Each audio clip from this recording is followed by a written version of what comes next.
வணக்கம் நண்பர்களே, இது நம்ம தையல் துறை யூடியூப் சேனல். இப்போ நம்ம இந்த காணொலியில் பார்க்க போகிறது ஒரு ஆம்கோல் அளவு பார்த்தீங்கன்னா 20.5 இன்ச்சு ஆம்கோல் அளவு, அடிங்கை வந்து 18 இன்ச்சு. 20.5 இன்ச்சு ஆம்கோல் அளவு இருக்குது, அடிங்கை சுற்றளவு 18 இன்ச்சு இருக்குது.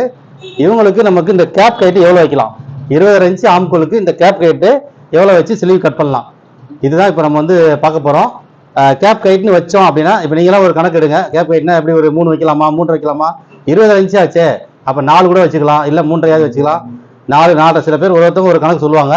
அந்த கேப் கைட்னு வச்சோம்னா இதில் எவ்வளோ வரும் அப்படிங்கிறத நான் காமிக்கிறேன்.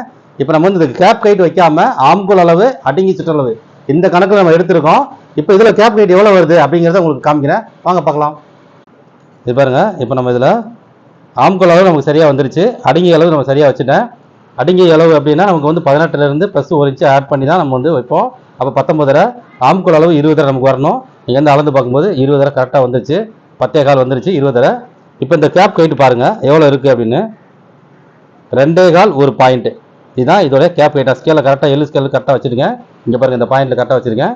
இதில் இருந்து நம்ம பார்க்கும் பொழுது எவ்வளோ வந்திருக்கு அப்படின்னா 2.25 ஒரு பாயிண்ட்டு, 2.25 ஒரு பாயிண்ட்டு கரெக்டாக வந்திருக்கு. அப்போ நம்ம இதில் வந்து கேப் கைட்டுன்னு சொல்லிட்டு நம்ம 4 இன்ச்சோ 5 இன்ச்சோ இல்லை 4.5 3.5 அந்த மாதிரி கணக்கு வச்சு அப்படி வச்சோம் அப்படின்னா டவுன் ஆகும். டவுன் ஆகும்போது இங்கே லோ ஆகும். இந்த அடிங்கையோட அமைப்பு அளவு மாறிடும். இந்த அடிங்கை சுற்றளவு டைட் ஆயிரும். அடிங்கை செலவு அளவும் நமக்கு சரியாக வரணும், இந்த ஆமுல் அளவும் அதிகமாகணும். இப்போ இங்கே வருது அப்படின்னா ஆம்கோல் அளவு அதிகமாயிரும். 20 பதிலாக 21 22 வந்துடும். நமக்கு ஆம்கோல் அளவு அதிகமாக தேவையில்லை. அப்போ நமக்கு இந்த அளவை வந்து நம்ம அடிங்கை சுற்றளவையும் ஆம்கோலையும் இணைக்கணும். ப்ளஸ் நான் இந்த மார்க் ஏன் இப்படி கொண்டு வந்திருக்கேன் அப்படின்னா, இதே நான் இந்த ஸ்கேலை வந்து நான் எப்படி வச்சேன் அப்படின்னா இந்த இடம் டைட் ஆகும். நம்ம இதை வந்து நேர் இப்படி கிராஸில் இப்படி போடுறோம் அப்படின்னா இந்த இடம் டைட் ஆகும். அப்போ இந்த இடத்த நான் எப்படி கணக்கு எடுத்தேன் அப்படின்னா 6.5 இன்ச்சு கிட்ட ஒரு அளவு எடுத்திருக்கேன். இந்த ஹைட்டில் 6.5 இன்ச்சு கிட்ட 18 வரணும்.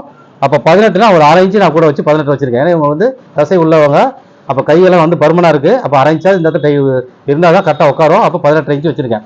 இல்லைன்னா நமக்கு வந்து 17 அப்படி வந்துச்சுன்னு வைங்களேன், இந்த கிராஸில் வரும்போது எடுத்ததே 18, அப்போ இறுக்கமாயிரும், ரொம்ப போட்டு பிடிக்கும், அவங்களுக்கு போட முடியாது. அப்போ அந்த சுருக்கங்கள் வந்து ரெங்குலேஷன் வந்து தனியாக தெரியும். அப்போ இந்த மாதிரி ஃபார்முலாவில் அந்த ஸ்லீவை கட் பண்ணணும், கேப் கைட்டுன்னு வைக்கக்கூடாது. இதுதான் இதோடைய பதிவு. நன்றி.